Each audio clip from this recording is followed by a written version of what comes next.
హిందూగా జీవించాలంటే పన్ను కట్టాల్సిన సమయం. ఈ దేశ శ్రమ బాద్షా పాదాల కింద నలిగిపోతున్న సమయం. ఒక వీరుడు కోసం ప్రకృతి పురుడు పోసుకుంటున్న సమయం. గోల్కొండ నుండి 8వ వాడు బయలుదేరాడు. వాడు ప్రాణాలతో ఢిల్లీ చేరుకోకూడదు.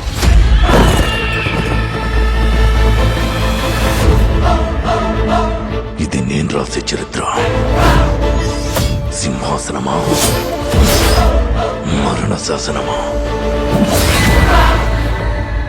ఈ భూమి మీద ఉన్నది ఒక్కటే కోహినూర్. దాన్ని కొట్టి తీసుకురావడానికి తిరుగులేని రామబాణం కావాలి.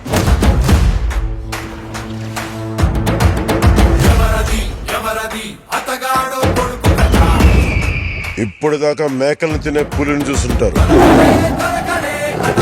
ఇప్పుడు పులుల్ని వేటాడే బెబ్బుల్ని చూస్తారు.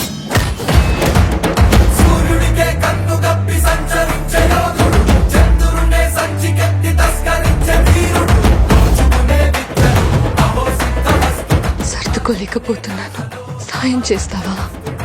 దశమి రోజు పంచమిని విడిపించాలన్నమాట. నేను రావాలని చాలా మంది దేవుడికి దండం పెట్టుకుంటా ఉంటారు, కానీ నేను రాకూడదని మీరు చూస్తున్నారు. వినాలి, వీరములు చెప్పింది వినాలి.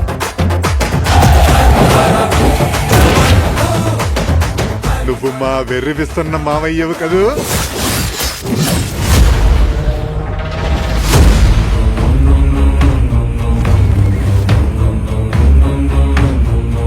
హిందూ దేశం మీద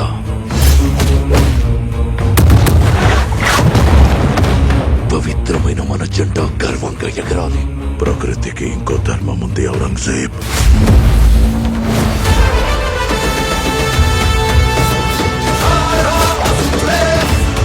ఇది క్రూర మృగాలు తిరిగే చోటు.